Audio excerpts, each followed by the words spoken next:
आप सुबह क्यों उठते हैं?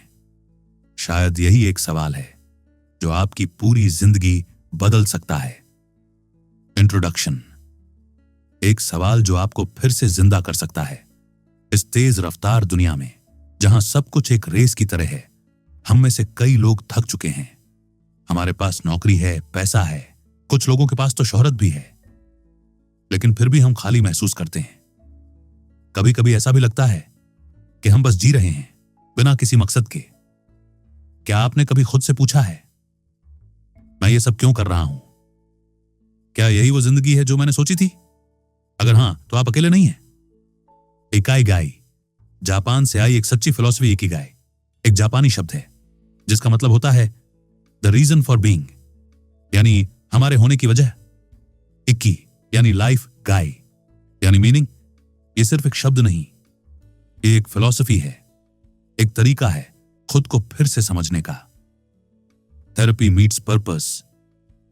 इकिगाई जुड़ा है लोगोथेरेपी से, एक थ्योरी जो विक्टर फ्रैंकल ने दी थी। उनका मानना था कि अगर इंसान को अपनी सफरिंग का कोई मीनिंग मिल जाए तो वो हर तकलीफ को झेल सकता है। इकिगाई वही मीनिंग है, वही मकसद जो आपको हर सुबह बिस्तर से उठाता है। Chapter 1A, Ikigai, the art of staying young while growing old. क्या आपको अपना इकिगाई पता है? क्या आपने कभी खुद से पूछा है कि आप किस दिशा में जा रहे हैं? इकिगाई को ढूंढने में वक्त लगता है, कभी कभी पूरी जिंदगी लग जाती है, लेकिन जो इसे ढूंढ लेता है उसके पास जीने की एक वजह होती है। इकिगाई का फॉर्मूला। इकिगाई 4 चीजों के इंटरसेक्शन से बनता है। व्हाट यू लव, वो जो आपको बेहद पसंद है। व्हाट द वर्ल्ड नीड्स, वो जो दुनिया को चाहिए। What you are good at, वो जिसमें आप सबसे अच्छे हैं। What you can be paid for, वो जिसके लिए आपको पैसे मिल सकते हैं। जब ये चारों चीजें एक जगह आती हैं, वहीं आपका इकिगाई जन्म लेता है।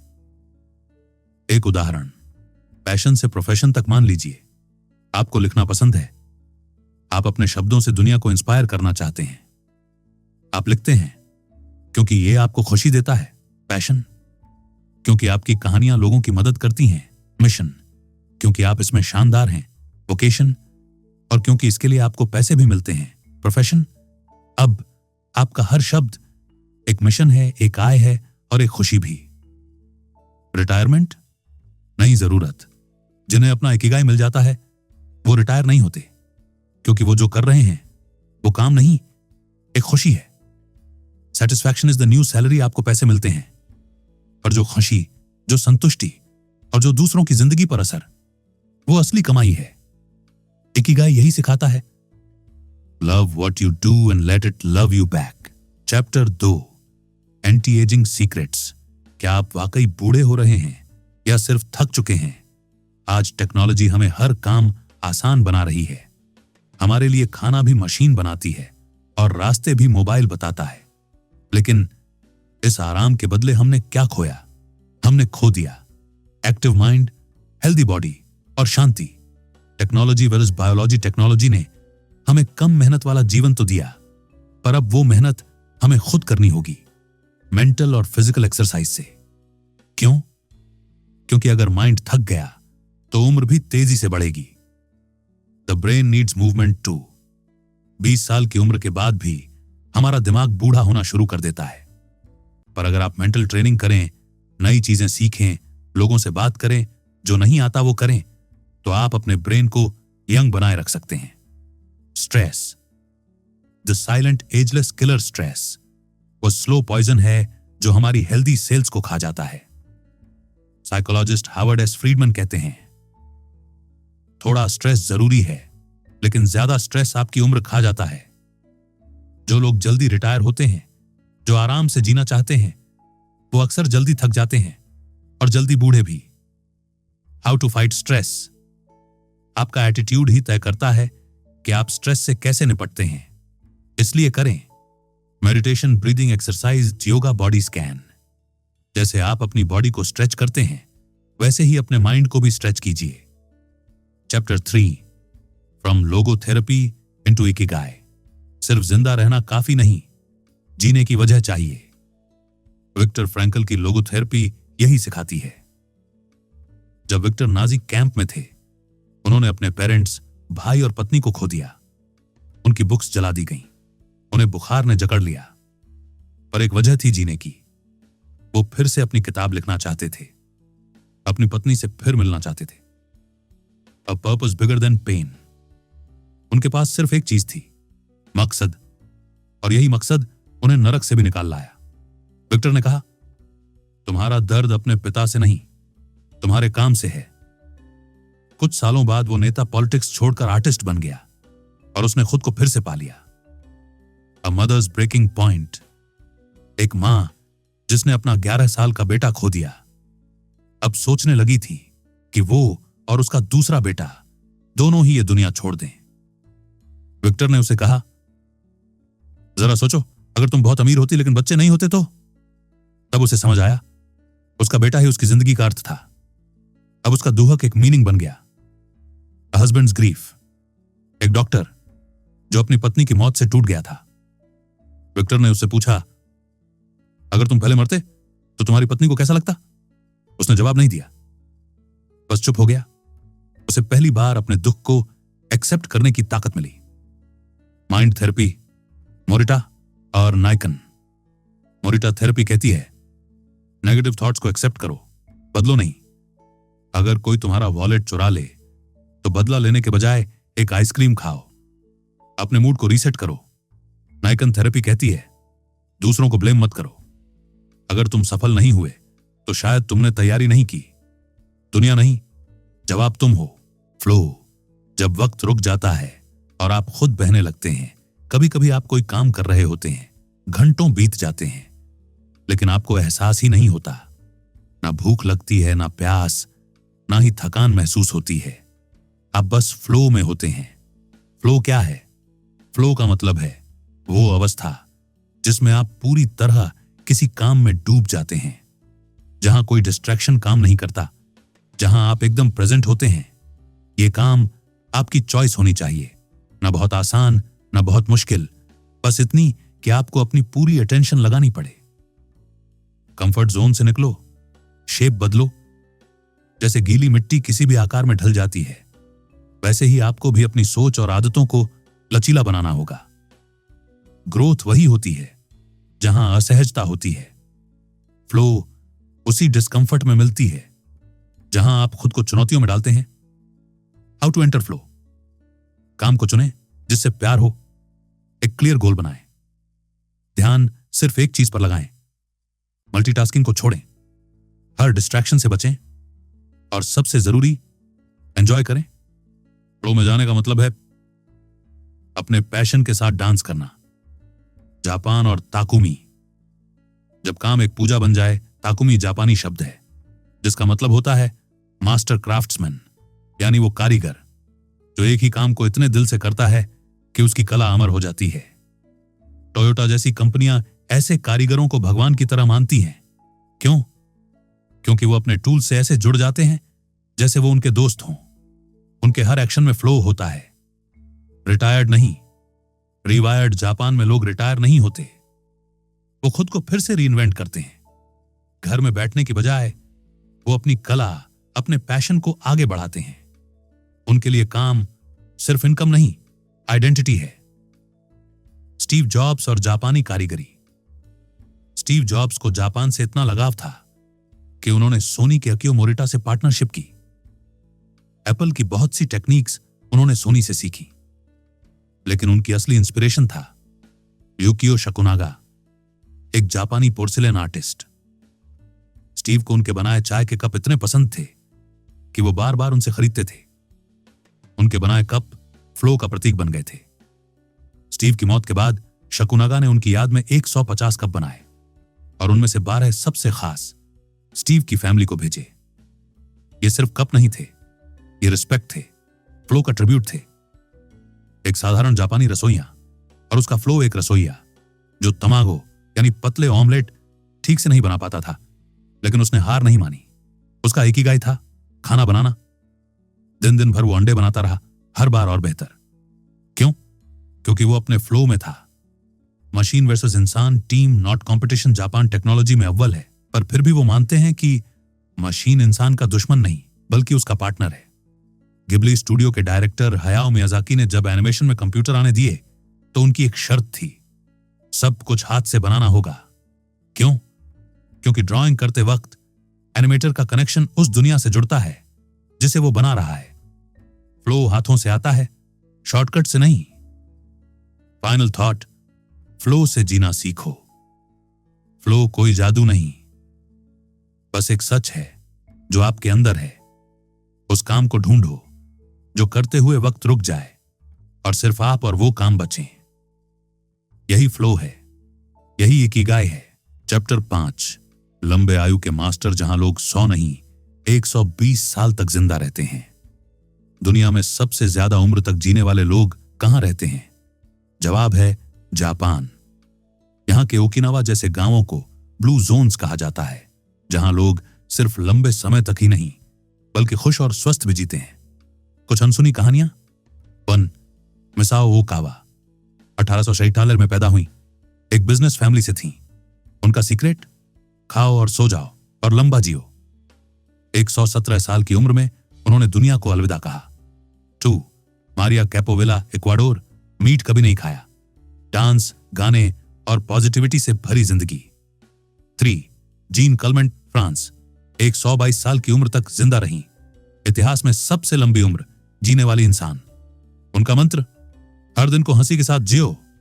4, वॉल्टर ब्रूनिंग, यूएसए, 114 साल, उनका मंत्र, माइक्रोवेव माइंडसेट छोड़ो, अपने बॉडी और माइंड को बिजी रखो। 5, अलेक्जेंडर इमिच, शराब को कभी हाथ नहीं लगाया, केमिस्ट थे, राइटर थे और 111 साल तक जीते। जापानी पेंटर, उनका मानना था हर ब्रश स्ट्रोक में जिंदगी होनी चाहिए। ओसामू तेजुका, जापानी मंगा के पितामह, उनके आखिरी शब्द थे, प्लीज मुझे काम करने दो। क्यों? क्योंकि जब आप अपने इकिगाई में होते हो तो आप रुक नहीं सकते। Chapter 6, lessons from Japan centenarians. Japan सिर्फ लॉन्जेविटी के लिए नहीं बल्कि उसकी फिलॉसफी और स्पिरिचुअल डेप्थ के लिए जाना जाता है। शिंटो, एक ऐसा धर्म जहां नेचर भी सीक्रेट है। शिंटो कहता है हर इंसान, हर पेड़, हर नदी में स्पिरिट होती है। जापानी नेचर को पूछते नहीं, उसे दोस्त बनाते हैं। Okinawa, the village of longevity. यहां के लोग 80 की उम्र में भी खेतों में काम करते हैं, टीवी के सामने पड़े नहीं रहते। उनके पास होता है अपना गार्डन, अपना काम और अपनी मुस्कान। मोई, भाईचारा जो जीवन भर साथ चलता है। ओकिनावा में मोआई एक सामाजिक नेटवर्क होता है, 5 से 6 लोगों का ऐसा ग्रुप जो जिंदगी भर एक दूसरे का साथ देता है। Financial support, emotional comfort, festivals with fun और सबसे बड़ी बात, नो लोनलीनेस। मोआई से जुड़ा हर व्यक्ति मेंटली और फिजिकली ज्यादा स्वस्थ होता है। They don't chase deadlines. यहां के लोग किसी चीज की जल्दी में नहीं रहते। उनका काम उनका पैशन है, न स्ट्रेस न बर्नआउट। वो कहते हैं काम को एंजॉय करो, कंट्रोल नहीं करो। फाइनल टेक अवे, 100 साल तक जीने के लिए कोई मैजिक नहीं चाहिए, बस आपको चाहिए एक स्ट्रॉन्ग इकिगाई, एक मीनिंगफुल फ्लो, एक केयरिंग कम्युनिटी और नेचर से गहरा connection. Chapter 7, the Ikigai diet. खाओ मगर थोड़ा कम। क्या आपने कभी सोचा है कि जापानी लोग इतने हेल्दी क्यों होते हैं? उनके खाने की प्लेट छोटी क्यों होती है? बड़ा आसान है, क्योंकि उनका मकसद पेट भरना नहीं, जिंदगी भरना होता है। सीक्रेट ऑफ लॉन्जेविटी, हरा हाचीबू। यह एक जापानी प्रैक्टिस है जिसका मतलब होता है पेट सिर्फ 80% भरें, 100% नहीं। ओकिनावा के लोग, दुनिया के सबसे लंबे समय तक जीने वाले लोग, इसी सिद्धांत को फॉलो करते हैं। वो खाने के बाद मिठाई नहीं खाते, कम कैलोरी लेते हैं और एंटीऑक्सीडेंट रिच डाइट खाते हैं। उनका खेत, उनका मेडिसिन उनके खेतों में उगते हैं। टोफू, मिसो, गाजर, ट्यूना, प्याज, स्वीट पोटैटो, जैस्मिन टी, ये सभी चीजें फ्री रेडिकल से लड़ती हैं जो एजिंग और डिजीज का कारण होते हैं। नतीजा, बीमारियां दूर, चेहरे पर उम्र नहीं दिखती और शरीर 20 साल छोटा लगता है। Chapter 8, gentle movements, longer life. चलते रहो, बढ़ते रहो। आपने सुना होगा हेल्थ इज वेल्थ, लेकिन असली धन है डेली मूवमेंट। जापानी लोगों का एक और सीक्रेट है, हल्की मगर रेगुलर बॉडी मूवमेंट। कौन सी एक्टिविटी? रेडियो टाइसो, रेडियो तासियो, जापान की मॉर्निंग एक्सरसाइज, टाई ची, स्लो और शांत योगा, शांति और लचीलापन। चीगोंग, एनर्जी बैलेंस करने वाली मूवमेंट। क्या होता है जब हम बैठे रहते हैं? 30 मिनट तक बैठे रहने से मेटाबॉलिज्म 90% स्लो हो जाता है। मतलब खाना एनर्जी में नहीं बदलता, फैट जमा होने लगता है और बीमारियां बढ़ती जाती हैं। इसका हल सिर्फ 5 मिनट की हल्की एक्सरसाइज। रेडियो ताइसो कैसे करें? सीधा खड़े हो जाइए, हाथों को सिर के ऊपर ले जाइए, फिर नीचे लाइए। इसे 5 से 10 मिनट दोहराइए। ना जिम चाहिए ना इक्विपमेंट, बस इरादा चाहिए। Final take away, ikigai diet और जेंटल मूवमेंट सिर्फ हेल्थ के लिए नहीं बल्कि एक बेटर, लॉन्गर और हैप्पियर लाइफ के लिए है। खाओ बस, मगर सोच समझ के चलो, मगर रोज जियो, मगर आराम से, बिना भाग दौड़ के। गिरो 7 बार, उठो 8 बार। यही है असली जिंदगी का मतलब, यही है resilience. Chapter 9, resilience and वाबी Sabi life एक सीधी लाइन नहीं है, कभी ऊपर कभी नीचे, कभी सब कुछ पास तो कभी कुछ भी नहीं। लेकिन रेजिलियंस का मतलब ही होता है हर बार गिरकर भी फिर से उठ खड़ा होना। जब लगे कि सब कुछ खत्म हो गया है, जब दिल करे कि सब छोड़ दिया जाए, बस उस वक्त खुद से एक सवाल पूछना, क्या मैंने वाकई आखिरी कोशिश कर ली है? अगर जवाब नहीं है तो उठो फिर से। ईगो और डिजायर का जाल, हमारी इच्छाएं कभी कभी हमें कंट्रोल करने लगती है। छोटी चीजें जैसे एक बैग हमें इतना पागल बना देती हैं कि हम दूसरों की जरूरत भूल जाते हैं। लेकिन सच्ची शक्ति होती है इच्छा पर कंट्रोल रखना, ना कि इच्छा से कंट्रोल हो जाना। स्टोइसिज्म का सबक, क्या कंट्रोल कर सकते हो उस पर फोकस करो, जो नहीं कर सकते उसे जाने दो। Train your mind to stay away from anger, jealousy and ego. Wabi sabi and ichigo. Ichi, ये जिंदगी कभी परफेक्ट नहीं होगी और इसी इम्परफेक्शन में छुपा है खूबसूरती का राज। वाबी साबी सिखाता है टूटी फूटी चीजों में भी सुंदरता देखना। कभी किसी को उसके फ्लॉज से मत आंको। एक बच्चा जिसे ऑटिज्म है, वो कमजोर नहीं, बस अलग है, और हर अलग चीज एक नई दुनिया खोलती है। एंटी फ्रेजिलिटी, मजबूती नहीं, उसे भी आगे कुछ लोग मुसीबत से टूटते हैं, कुछ उससे गुजरते हैं, लेकिन एंटी फ्रेजाइल लोग वो मुसीबत से और भी मजबूत होकर निकलते हैं। जैसे एक बॉक्सर, हर चोट उसके हौसले का मेडल है। Conclusion, final thoughts of Ikigai. आपका इकिगाई क्या है? शायद आपने अभी तक नहीं पाया, शायद आप अभी सफर में हैं, लेकिन याद रखना, इकिगाई कोई मंजिल नहीं, वो एक रास्ता है। वो हर दिन में छुपा एक छोटा सा कारण है जो आपको सुबह उठने पर मजबूर करता है। लाइफ के लिए एक मंत्र, अच्छा खाना खाओ, अच्छे लोगों के साथ रहो, पॉजिटिव सोचो, अपने गोल को मत छोड़ो, और जब थक जाओ थोड़ा रुककर खुद को प्यार दो। मैं हार मानने वालों में से नहीं हूं। फाइनल मैसेज टू लिसनर्स, हर इंसान के अंदर कोई ना कोई गिफ्ट होता है, कोई पैशन, कोई टैलेंट जो उसकी लाइफ को मीनिंगफुल बनाता है। उसे खोजो, उसे जियो, उसे सेलिब्रेट करो। बुक ब्लिंक की इस जर्नी में साथ देने के लिए शुक्रिया। अगर ये सीरीज आपको पसंद आई हो तो